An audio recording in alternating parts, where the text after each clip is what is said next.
ये जो पीएमएवाई का मकान हमारे गरीब लोगों को मिल रहा है ना, ये हमारे गरीब लोगों के साथ धोखा है। आप देखिए कि एक्ट क्या बोलता है। जो मनरेगा का एक्ट जो है, एक्ट कहता है कि आपने 14 डेज के अंदर अंदर हर लेबरर को पेमेंट देनी है। जब सरकारें बनती है उस टाइम ये बड़े बड़े वादे करते हैं, उस टाइम ये बड़े बड़े दावे करते हैं कि हम सिस्टम को ठीक। आप 14 डेज के अंदर अंदर आप लेबर को पेमेंट नहीं दे पाओगे तो आपने डिले कंपनसेशन देना है। कि हमारे जो एमएलएज हैं, जो हमारी सरकार है, क्या वो सेंटर से बात करके जो डिले कंपनसेशन इन गरीब लोगों को देना जिनको टाइमली ये पेमेंट नहीं कर पाए। अब देखते हैं सरकार इस पे क्या गरीब लोगों के साथ नाइंसाफी है। लोग कर्जे के नीचे डूब चुके हैं। मैं बार बार कहता हूं कि पीएमएवाई के लिए मिनिमम 3 से 5 लाख रुपए जाना चाहिए, क्योंकि मैं हर दिन देखता हूं कि ये जो पीएमएवाई का मकान लोगों को मिला, इससे हमारे लोग कर्जदार हो गए। आज अरफे का दिन है और लगातार आप देख रहे हैं मार्केट में कितना रश है और तमाम लोग जो हैं दूर दराज इलाकों से आते हैं और सिटीज का रुख करते हैं, शहरों में आते हैं, वहां से जो है खरीदो फरोख्त करते हैं, ईद का पूरा सामान लेते हैं और ईद को जो है पूरी तरह से एंजॉय करते हैं। और जो हक अदा किया जाता है, जो भी होता है, ईद पूरे रोजे रखने के बाद जो है ईद के दिन नमाज पढ़ी जाती है, ईदगाहों में काफी रश होता है।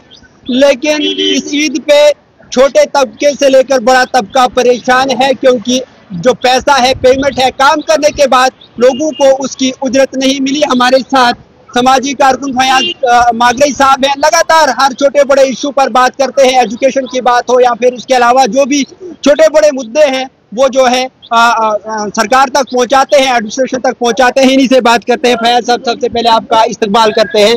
जानना चाहेंगे कि नई सरकार बनी थी और मुझे लग रहा है कि जब से सरकार बनी है तब से मजदूर को भी पैसा मिलना जो है बंद हो गया है। आपने देखा कि 4-5 महीने से लगातार जो है एमजी नरेगा की बात करेंगे, जो काम किया हुआ था वो भी पैसा नहीं आया। तो लोगों को उम्मीदें थी कि नई सरकार आएगी, कुछ नया देखने को मिलेगा, लेकिन इस ईद पे जो है गरीब लोगों के बच्चे भी जो कहीं ना कहीं परेशान है। क्या कहना चाहेंगे? देखिए, ये हमें बहुत ही अफसोस से कहना पड़ रहा है, क्योंकि जो हमारा मनरेगा है, जो सोसाइटी के नीचे तबके के लोग हैं, जो हमारे गरीब लोग हैं, वो इस मनरेगा से मजदूरी करते हैं। लेकिन ये बहुत ही अफसोस से हमें कहना पड़ रहा है कि ईद है, ईद आने वाली है और मनरेगा की पेमेंटों को रिलीज नहीं किया गया। आप देखिए कि लास्ट टाइम मैंने एसीडी साहब से बात की, मैंने एसीडी साहब को बोला कि एसीडी साहब, जो हमारी पेमेंट, जो वेजेस है हमारी पेंडिंग, उनको आप रिलीज करिए। एसीडी साहब ने कहा कि 10 मार्च के बाद जो है ये पेमेंट जो है वो रिलीज कर दी जाएगी, लेकिन की नहीं। आप देखिए कि एक्ट क्या बोलता है। जो मनरेगा का एक्ट जो है, एक्ट कहता है कि आपने 14 डेज के अंदर अंदर हर लेबरर को पेमेंट देनी है। अगर आप 14 डेज के अंदर अंदर आप लेबर को पेमेंट नहीं दे पाओगे तो आपने डिले कंपनसेशन देना है। आपने हमारे लेबरर को डिले कंपनसेशन देना, ये एक्ट कहता है। और मेरी रिक्वेस्ट रहेगी इस सरकार से, खास करके एसीडी साहब से और डिप्टी कमिश्नर साहब से और कमिश्नर सेक्रेटरी रूरल डेवलपमेंट से और जो हमारे मिनिस्टर है और जो सेंटर के मिनिस्टर है, कि अगर आपने 14 दिन के अंदर अंदर लेबर की पेमेंट नहीं हुई है तो मेरी रिक्वेस्ट रहेगी इनसे कि इन सभी लेबरर्स को डिले कंपनसेशन मिलना चाहिए, क्योंकि आपने ये तो एक्ट में बताया है। अगर आप एक्ट ये चीज बता रहा है कि इन लोगों को डिले कंपनसेशन मिलना चाहिए, तो मेरी रिक्वेस्ट रहेगी इनसे कि डिले कंपनसेशन इन गरीब लोगों को मिलना चाहिए। आप देखिए, ईद थी, लोग वेट कर रहे थे। कितने लोगों ने मुझे फोन किया कि चेक करो हमारे अकाउंट में पैसा आया क्या, सरकार ने हमारी पेमेंट को रिलीज किया। लेकिन जब हमने देखा, जब हमने बैंक अकाउंट्स को चेक किया, वहां पे कुछ नहीं आया।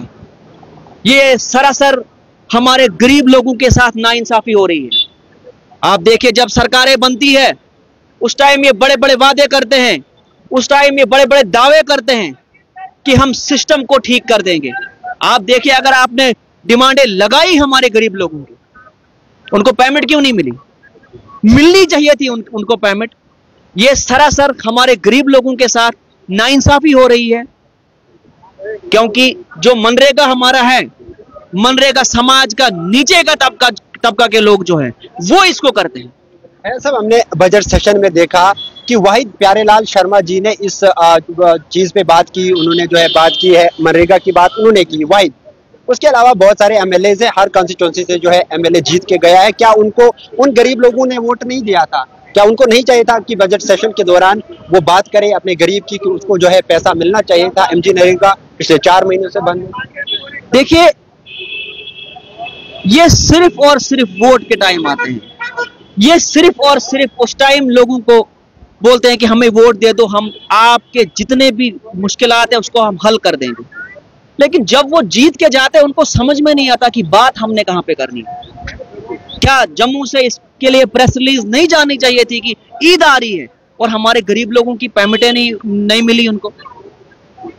मैंने आपको पहले भी कहा, एक्ट में ने क्लियर कट लिखा हुआ है कि 14 दिन के अंदर अंदर आपने वेजेस को क्लियर करनी है। हुई नहीं। अब एक्ट कहता है कि 14 दिन के अंदर आप इनकी वेजेस क्लियर नहीं कर रहे हो, आपने डिले कंपनसेशन देना है।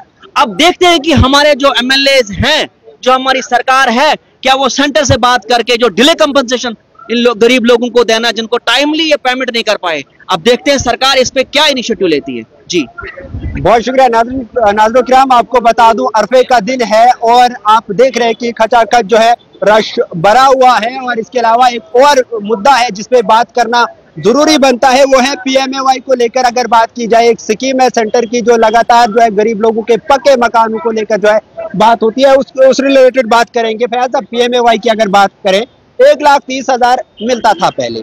अब उम्मीदें लोग चाहते हैं कि नई सरकार बनी है कि थोड़ा सा एक्स्ट्रा हो जाए। जिस तरह से आप देखेंगे, अगर डोडा के आसपास, सिटी के आसपास कोई घर है, रोड पे घर है, उसको भी 1,30, और जो दूर दराज 30 या 40 किलोमीटर दूर है उसको भी 1,30। क्या कहेंगे आप? देखिए, ये हमारे गरीब लोगों के साथ धोखा है। ये जो पीएमएवाई का मकान हमारे गरीब लोगों को मिल रहा है ना, ये हमारे गरीब लोगों के साथ धोखा है। ये हमारे गरीब लोगों के साथ नाइंसाफी है। आप देखिए, जब भी सरकार कोई ड्रेन उन्होंने कंस्ट्रक्ट करनी होगी, या कोई बिल्डिंग उन्हें बनानी होगी, या कोई बहुत बड़ा स्ट्रक्चर उन्हें खड़ा करना होता है, उसके लिए बाज़ाब्ता एस्टिमेट बनता है। और जहां हम पीएमएवाई में देख रहे हैं, कोई एस्टिमेट नहीं बनता है। आप देखिए कि अगर हमने पहाड़ पे घर बनाना है, उसके लिए भी आपको 1,30,000 मिलेगा। अगर वो घर रोड पे बनना होगा, उसके लिए भी आपको 1,30,000 मिल रहा है। ये सरासर हमारे गरीब लोगों के साथ धोखा है। कितना होना चाहिए एक पीएमएवाई जो मिलेगा एक बंदे को, उसको कम से कम कितना अमाउंट होना चाहिए? देखिए, अगर आप ड्रेन बनाने के लिए एस्टिमेट बनाते हो, अगर आपने कोई भी स्ट्रक्चर खड़ा करना हो, उसको कंस्ट्रक्शन करने के लिए आप एस्टिमेट प्रिपेयर करते हो। आपको मकान बनाने के लिए भी आपको एस्टिमेट बनाना चाहिए, क्योंकि जब एस्टिमेट बनेगा वहां में पता चलेगा कि मकान बनाने के लिए कितना पैसा लगेगा। ये सरकार, ये गवर्नमेंट ऑफ इंडिया जो है, ये हमारे गरीब लोगों के साथ वोट बैंक पॉलिटिक्स खेल रही है कि हम आपको मकान देंगे और आप हमको वोट दे दो। जहां मैं ग्राउंड जीरो का बंदा हूं, मैं गांव का रहने वाला हूं, मेरे आसपास गरीब लोग रहते हैं, मैं हर दिन देखता हूं कि ये जो पीएमएवाई का मकान लोगों को मिला, इससे हमारे लोग कर्जदार हो गए, लोग कर्जे के नीचे डूब चुके हैं। मैं बार बार कहता हूं कि पीएमएवाई के लिए मिनिमम 3 से 5 लाख रुपए जाना चाहिए, क्योंकि घर बनाना है। आप देखिए, जो 1,30,000 रुपए देते हैं, इसमें मुझे नहीं लगता डोर वगैरह, दरवाजे, मटेरियल, बाकी इतनी सारी चीजें लगती है। कितना महंगाई का टाइम है आज। तो मेरी सरकार से रिक्वेस्ट रहेगी, मैंने इसके लिए मेल भी की है, गवर्नमेंट ऑफ इंडिया को मैंने मेल की है, यूनियन मिनिस्टर जो हमारे हैं रूरल डेवलपमेंट के, मैंने इनको मेल की है कि इसका मिनिमम 3 लाख रुपए जाना चाहिए। और वेजेस के लिए भी मैंने मेल की है, वो मैंने मेल अभी दिखाई भी है कि मैंने इसमें मेल की है गवर्नमेंट ऑफ इंडिया को कि आप इसमें बढ़ाइए।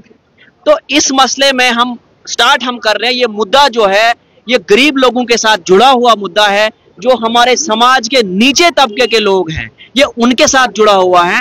इंशाल्लाह इस मसले को हम यूटी लेवल पे भी ले जाएंगे, वहां पे भी इस मसले को हम हाईलाइट करेंगे। और मेरी रिक्वेस्ट रहेगी इस यूनियन टेरिटरी के चीफ मिनिस्टर से और रूरल डेवलपमेंट के मिनिस्टर से, वो जाके सेंट्रल गवर्नमेंट से बात करें। ये पहाड़ी इलाका है, ये यूपी नहीं है, ये बिहार नहीं है जहां एरिया प्लान है। हमारा इलाका पहाड़ी इलाका है और रोड कनेक्टिविटी भी नहीं है।